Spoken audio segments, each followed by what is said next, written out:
নমস্কার বন্ধুরা, সবাই ভালো আছো, সুস্থ আছো। ভগবানের কাছে প্রার্থনা করি তোমরা প্রত্যেকে ভালো থাকো, সুস্থ থাকো, তোমাদের পরিবারের সকলেই ভালো থাকো, সুস্থ থাকো। আর আমি সব সময় বলি শান্তিতে থাকো, শান্তি হচ্ছে বড় জিনিস। তাহলে আজকে কি বিষয় নিয়ে বলবো সেটা তোমরা বুঝতে পারছো। গুরু পূর্ণিমা। গুরু পূর্ণিমা কবে, গুরু পূর্ণিমা কিভাবে বাড়িতে আমরা পালন করব, গুরুকে কি কি দেব, কি কি ভালো করছে, কিভাবে পূজা করব, গুরুকে আমরা কিভাবে শ্রদ্ধা নিবেদন করব, সেই বিষয় নিয়ে আমি বলবো।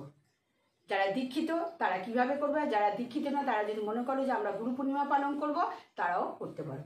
তাহলে গুরু পূর্ণিমা আগে প্রথমে বলতে হবে কবে, পূর্ণিমা কবে।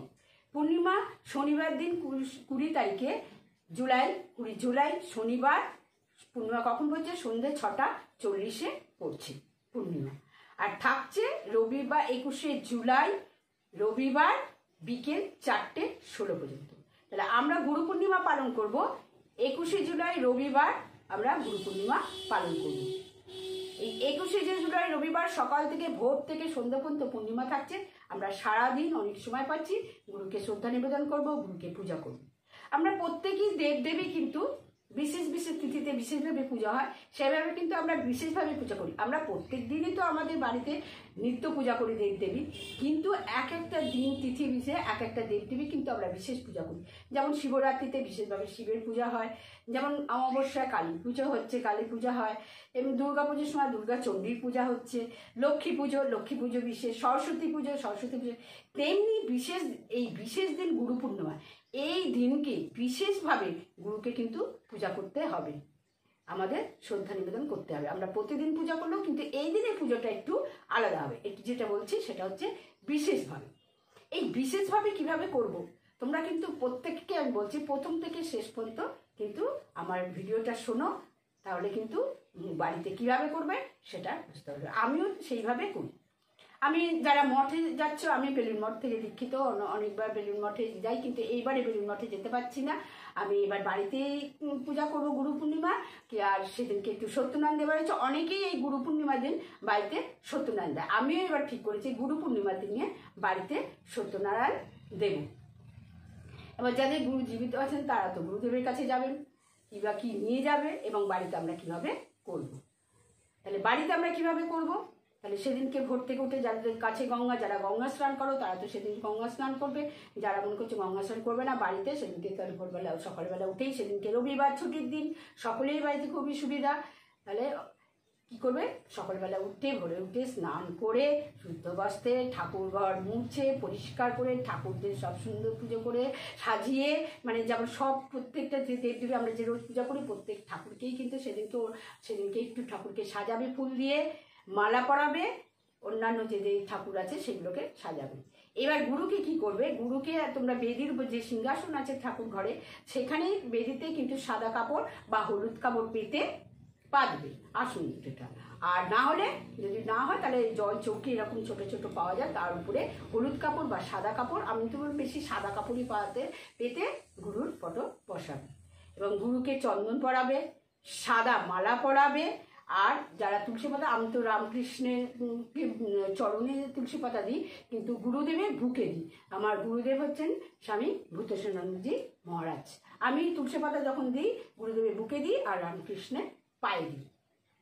তোমরা তুলসী পাতা শ্রীকৃষ্ণের চরণে দেওয়া যায়, রামকৃষ্ণের চরণে দেওয়া যায়, কিন্তু গুরুদেবের হলে কিন্তু বুকে দিতে হবে। এবার ফুল দিয়ে বেদিটাকে খুব সুন্দর করে সাজাবে।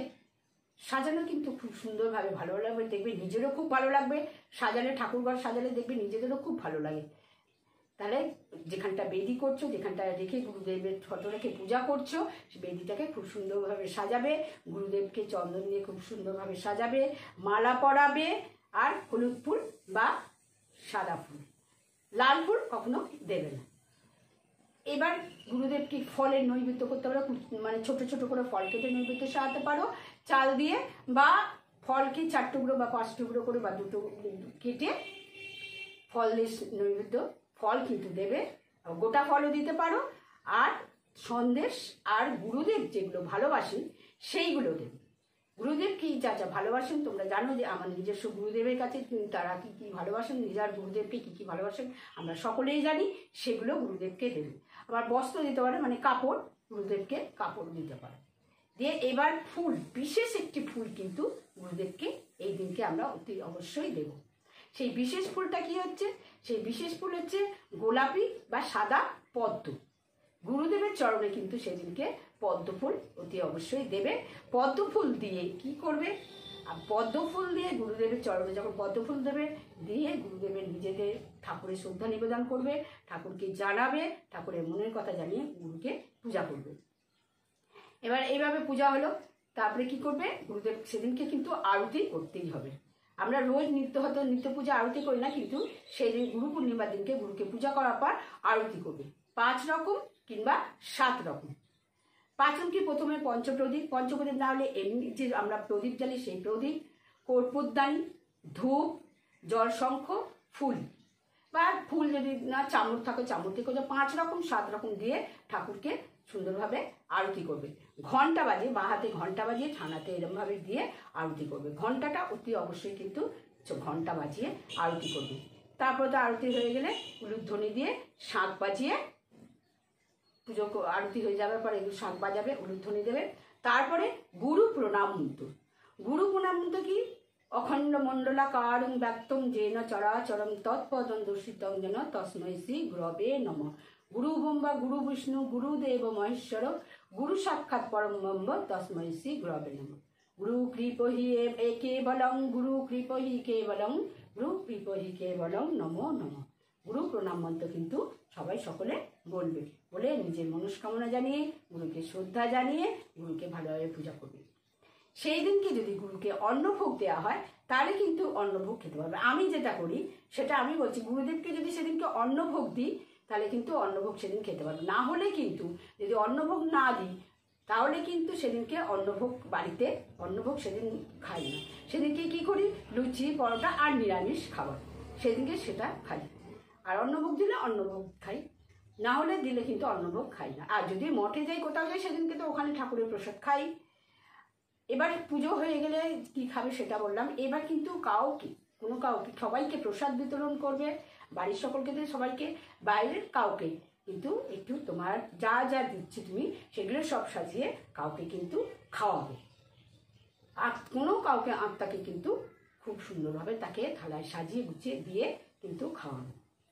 এই হয়ে গেল গুরু পূর্ণিমা কীভাবে পালন করবে সেটা বললাম। আমি এইভাবেই গুরু পূর্ণিমা পালন করি, তোমাদেরও বললাম তোমরা এইভাবেই বাড়িতে। হ্যাঁ, আর যেটা বললাম, বাবা মাকে যাদের গুরু নেই, দীক্ষিত নয়, গুরু নেই কিন্তু গুরু পূর্ণিমা করার ইচ্ছা, তারা কিন্তু বাবা মা বা অন্য গুরু আছেন যাদের গুরু মানো, তাদের কিন্তু তারা যে খাবার ভালোবাসেন বা মিষ্টি, ফল এইগুলো কিনে দেবে, দিয়ে প্রণাম করবে।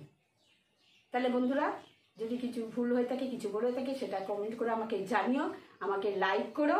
আর তোমরা নতুন বন্ধু যারা আজকে প্রথম দেখছো তারা কিন্তু তোমার ভালোবাসাটা দিও, আমাকে সাবস্ক্রাইব করো। আর পুরনো বন্ধু ওতে অবশ্যই কিন্তু আমার সঙ্গে তোমরা থেকো। প্রত্যেক বন্ধুদেরই বলবো সবাই কিন্তু আমার সঙ্গে থেকো, আমাকে ভালোবেসো। তাহলে আজকের মতো নমস্কার।